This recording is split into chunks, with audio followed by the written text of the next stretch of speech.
we were planning a GC meeting, which indeed we did have on Thursday evening on Zoom. And since the only GC meeting we'd had previously, since before lockdown, was the one where we did the NEC nominations, we had a tremendous backlog of motions that had been moved over the preceding months. And just as I was looking through them as chair, just trying to work out what to recommend to the meeting, because there was no way we could discuss all of them, and some of them were out of date.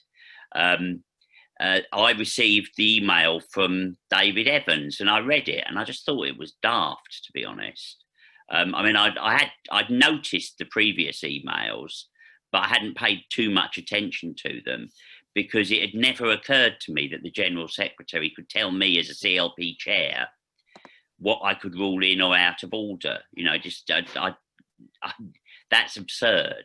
And so I hadn't been paying too much attention, but then I did pay attention to this one because it came in just as I was looking at the motions, and the wording of it was so poor. I mean, the drafting, so shabby, so shoddy, to suggest because he might have meant you mustn't discuss any motions that express solidarity with Jeremy Corbyn. And he might have meant you mustn't talk about the whip being withdrawn from Jeremy Corbyn. But what he actually said was you can't discuss any motions that show solidarity to anyone. And you can't discuss any motions that touch on, the rules and affairs of the PLP. And that's just obviously nonsense. And it would have required, if I was going to follow that guidance, there were all sorts of motions I would have had to rule out of order if I thought that guidance was sound.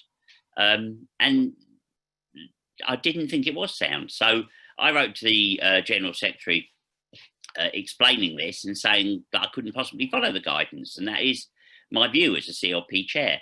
And if and when the General Secretary can send some properly written, well-drafted, comprehensible guidance that sets out clearly what the guidance is, that in a way that makes sense, and also sets out how it is founded in the party's rules in a way that I can believe, well, then as a CLP chair, I'll follow it.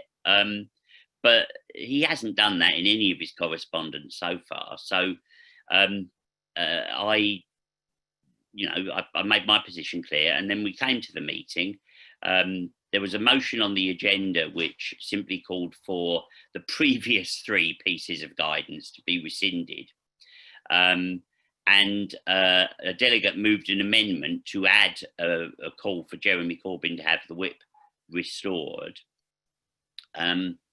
And I told the meeting I thought this was all in order, but I invited the meeting to challenge my ruling. And under our constituency rules, if 4 members challenge a chair's ruling, then it's put to the vote, and by a 2/3 majority, the meeting can overturn the chair's ruling. There were, in fact, only 3 members, I think, who actually wanted to challenge the chair's ruling.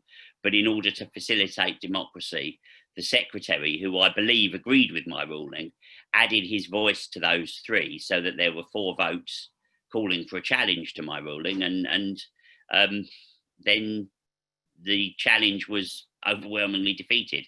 So we discussed and passed the motion. Can I just interrupt? There's a lot. Are you worried about being suspended? Well, no, not at all. I mean, if it happens, it happens. I know there are people who call themselves groucho Marxists, people who would never join any organisation that would have them as a member. I've always taken the view that I would never leave any party from which I might be expelled. I'll never leave the Labour Party voluntarily. I'll leave when I die, or I'll leave if I'm unjustifiably expelled at some point. It'll be a terrible nuisance if I get suspended from the party, obviously. But, my job as chair of a CLP is as Comrade just said, the party meetings are there for party members to be able to discuss issues. It's my job as chair to facilitate discussion. I was particularly annoyed and offended by the content of the General Secretary's email that says, oh, you mustn't discuss these motions, because they might provide a flashpoint that may lead to members feeling unsafe. Well, no, I'm sorry, no. It's the job of a chair to make sure that everybody feels safe. And I take that very seriously. And I won't have anyone in meetings I chair, on the left or on the right, intervening in a way that's rude or dismissive or trying to silence people. It's extraordinarily important that people have their say in Labour Party meetings. And that includes people you disagree with. And, you know, there are people on the left who I think their behaviour has been quite appalling sometimes in trying to, you know, shut up people they disagree with, but they won't get away with it in a meeting I'm chairing. Likewise, there are people on the right whose behaviour has been appalling. That's a great point. The job of the chair is to make sure people feel safe. Let members debate the motions the party branches have brought forward, debate them in a comradely fashion, and take a democratic decision. And then no one needs to be made to feel unsafe. I honestly thought, and I did say this in my reply to the General Secretary, that the tone of his latest correspondence was like a head teacher admonishing unruly pupils, you know, well, you know, you may be allowed to debate motions again one day when the culture of the party has improved. I mean, really, it is like collective punishment for someone having thrown chewing gum from the back of the hall. It is not the way in which a general secretary should address adult party activists.